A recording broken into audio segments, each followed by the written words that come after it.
उनको डराने चले हो लाठी की मार से, जो दंड पेलते हैं मुकद्दर और तलवार से। कुछ ऐसा ही नजारा आगरा में आज था। आप जानते हैं कि आजकल इतिहास के खुदाई का दौर चल रहा है। जिनके बाप दादा का कोई इतिहास नहीं है, वो दूसरे के इतिहास पर सवाल खड़ा करते हैं और अनाप शनाप इतिहास का व्याख्यान करते हैं। ऐसा ही एक बिन पेंदी का लोटा राज्यसभा सांसद रामजी लाल सुमन राज्यसभा में बोलता है कि राणा सुंगा को बाबर को निमंत्रण भेजना पड़ा था और बाबर को राणा सुंगा ने बुलाया था, इसलिए राणा सुंगा देशद्रोही है। फिर क्या था? सदन में तो विरोध नहीं होता है, लेकिन सड़क पर दिखाई देने लगा विरोध। पूरा देश, राजपूत समाज उबल पड़ा। बार बार रामजी लाल सुमन से यह कहा गया कि क्या आप माफी मांगते हैं, लेकिन यह बेशर्म इतिहास के पन्ने पलटने लगा। और वो इतिहास कौन सा इतिहास? तो जो पांचजन्य रचता है, आरएसएस का माउथपीस। आपको याद होगा कि महाराष्ट्र में औरंगजेब और शिवाजी के बीच जंग छिड़ जाती है। औरंगजेब के कब्र खोदने की बात होती है। दंगा भड़क उठता है नागपुर में। और कैसे नागपुर में तो लठैत मिल नहीं रहे थे, तो एक षड्यंत्र के तहत सवाई जय सिंह को लाया जाता है। दिल्ली में महाराणा की मूर्ति तोड़ दी जाती है और फिर शुरू होता है रामजी लाल सुमन जैसे बिन पेंदी के लोटों का खेल।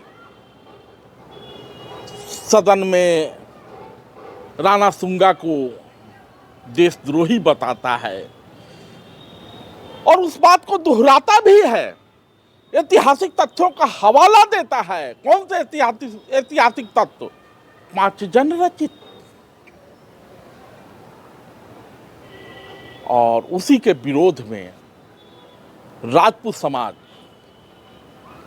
पहले तो सदन में भले ही उस दिन चुप्पी होती है, लेकिन लोकसभा में अनुराग ठाकुर, यूपी विधानसभा में राजा भैया, सड़क पे आनंद मोहन, राजस्थान विधानसभा में भी ये सवाल उठता है।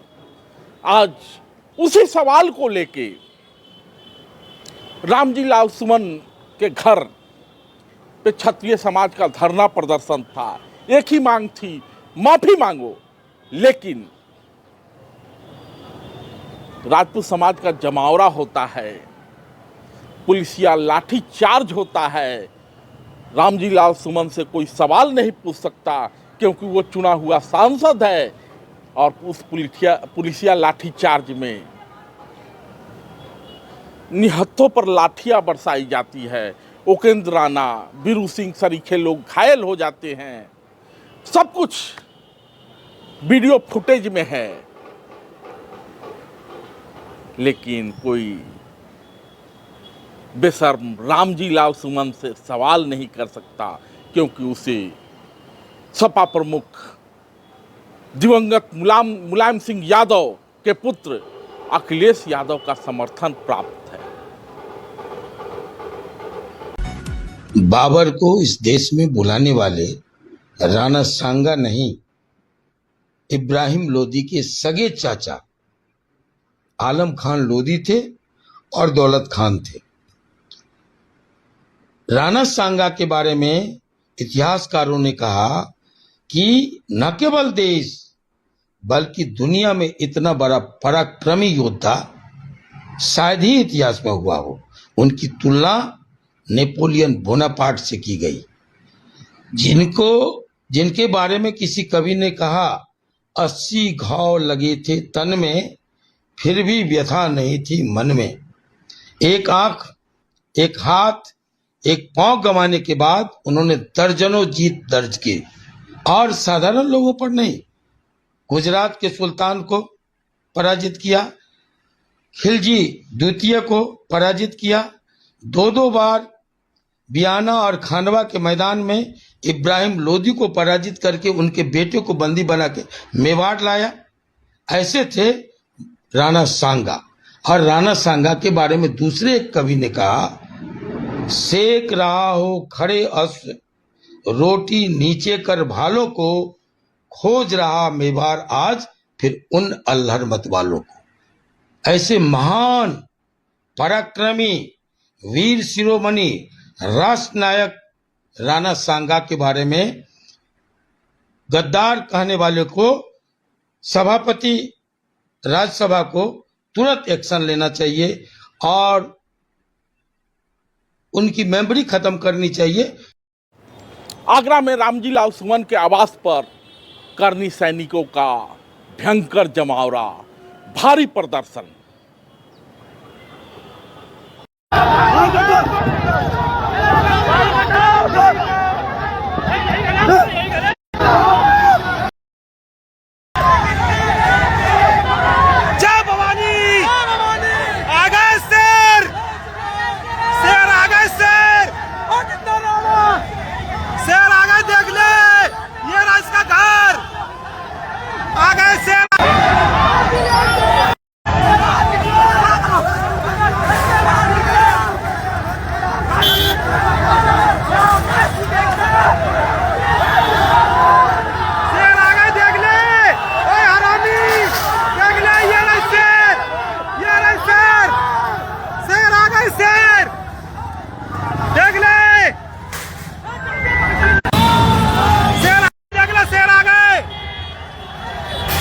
रामजी लाल सुमन बनता रहे, बनता रहे, बनता रहे। जय हो, जय भवानी, जय महाराणा।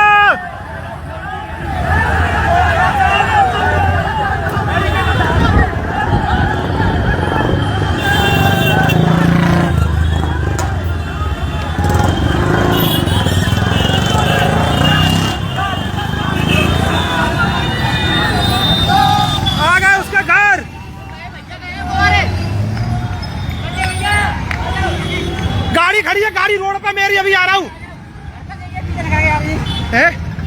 गलत नहीं करेगा यार, ये क्या कर रहे हैं? गाड़ी उठाए, गाड़ी अपनी गाड़ी उठाओ।